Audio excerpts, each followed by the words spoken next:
કે જો કોઈ બી વિસ્તારમાં કોઈ બી પ્રકારે કોઈ ટપોરી, કોઈ અસામાજિક તત્વો જો સામાન્ય નાગરિકોને હેરાન પરેશાન કરશે તો પોલીસ જે વિવાદનું કેન્દ્ર જોવા મળી રહી છે, કારણ કે જે રીતે તેમના દ્વારા 18 આરોપીઓને પકડવામાં આવ્યા, ત્યારબાદ સરા જાહેર તેમને ઢોર માર મારવામાં આવ્યો, તેમનો વરઘોડો કાઢવામાં આવ્યો, તેને લઈને જે છે તે કેટલાક લોકો રોષમાં જોવા મળી રહ્યા છે. અને હવે તે વચ્ચે જ આપણા ગુજરાતના નાયબ મુખ્યમંત્રી અને ગૃહમંત્રી હર્ષ સંઘવીનું મોટું નિવેદન સામે આવ્યું છે અને તે જ અંગે ચર્ચા કરવી છે આજે આ વિડીયોમાં. નમસ્કાર, સ્વાગત છે આપનું ક્રાંતિ માર્ગમાં. હું છું મિક્ષુ ઠક્કર આપણી સાથે.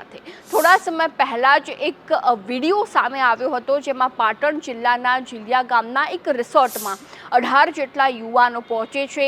અસામાજિક તત્વો જે છે તે તેમને ગણાવવામાં આવી રહ્યા છે, તેઓ આતંકી પ્રવૃત્તિ કરી રહ્યા હતા. અને મોડી રાત્રે જ્યારે એ પાટણ પોલીસે સમગ્ર ઘટનાને થાળે પાડવા માટે પહોંચે છે, તો તે સમય દરમિયાન પોલીસ પર પણ હુમલો કરવાના પ્રયત્નો થતા હોય છે, જેથી પોલીસ પોતાનો જીવ બચાવવા માટે જે છે ત્યાંથી ભાગી જાય છે. અને બીજા દિવસે જે છે તે આરોપીઓને પકડીને સરા જાહેર તેમને ઢોર માર મારવામાં આવે છે, લાકડીઓથી પોલીસ તેમને મારી રહી છે. તેના વિડીયો પણ સોશિયલ મીડિયામાં વાયરલ થઈ રહ્યા છે. અને બીજી બાજુ તેમને નિવસ્ત્ર કરીને ક્યાંક ને ક્યાંક વરઘોડો નીકાળવામાં આવ્યો હતો, ખૂબ જ ચર્ચાનું કેન્દ્ર બન્યો હતો એ વિડીયો જે સોશિયલ મીડિયામાં વાયરલ થયો. અને ત્યારબાદ હવે ક્ષત્રિય ઠાકોર સમાજ આગળ આવ્યો હતો, જેમાં તેમના દ્વારા એવું જણાવવામાં આવ્યું હતું કે અમારા સમાજના જે આ 18 યુવાનો છે તેની સામે આ સખત પગલાં પોલીસે કેમ લીધા, બધા વચ્ચે તેમને કેમ મારવામાં આવ્યો. ખરેખર તો સજા કરવાનું કાર્ય કોર્ટનું હોય છે, માત્ર ગુનેગારોને પકડવાનું કામ પોલીસનું હોય છે. પરંતુ અહીંયા તો પોલીસ જે છે તે લાકડીઓ વડે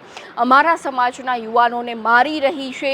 ભલે તેમને ગુનો આચર્યો તો છતાં પણ કોર્ટે જે છે તે તેમને સજા કરવાનો હક છે, પોલીસનો કોઈ હક નથી. અને આ વિવાદ જે છે તે હાલમાં ઉગ્ર બની રહ્યો છે. 23 તારીખના રોજ પણ ક્ષત્રિય ઠાકોર સમાજ પાટણ ખાતે એકઠો થવાનો છે. અને હવે આ વિવાદની વચ્ચે ગુજરાતના નાયબ મુખ્યમંત્રી અને ગૃહમંત્રી હર્ષ સંઘવીનું જે છે તે નિવેદન સામે આવ્યું છે, જેમાં તેઓ તાજેતરમાં વડોદરામાં એક ઉદ્ઘાટન કાર્યમાં પહોંચ્યા હતા. અને તે સમય દરમિયાન તેમણે ભાષણમાં કહ્યું હતું કે જ્યારે કોઈ પણ ગુનેગારને કોઈ જાતિ કે ધર્મના આધારે નથી પકડવામાં આવતા. તો હવે આ મુદ્દે હર્ષ સંઘવી શું કહી રહ્યા છે, એકવાર તેમની પાસેથી પણ સાંભળી લઈએ.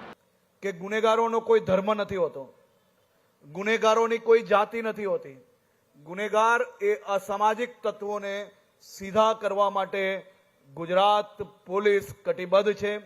અમારા ડીજીપી KLN રાવના માર્ગદર્શનમાં આખી ગુજરાત પોલીસે મક્કમ નિર્ધાર કર્યો છે કે જો કોઈ બી વિસ્તારમાં કોઈ બી પ્રકારે કોઈ ટપોરી, કોઈ અસામાજિક તત્વો જો સામાન્ય નાગરિકોને હેરાન પરેશાન કરશે તો ગુજરાત પોલીસમાં હનુમાનજીનો દ્રશ્ય તમને સૌ લોકોને જરૂરથી નજરે પડશે.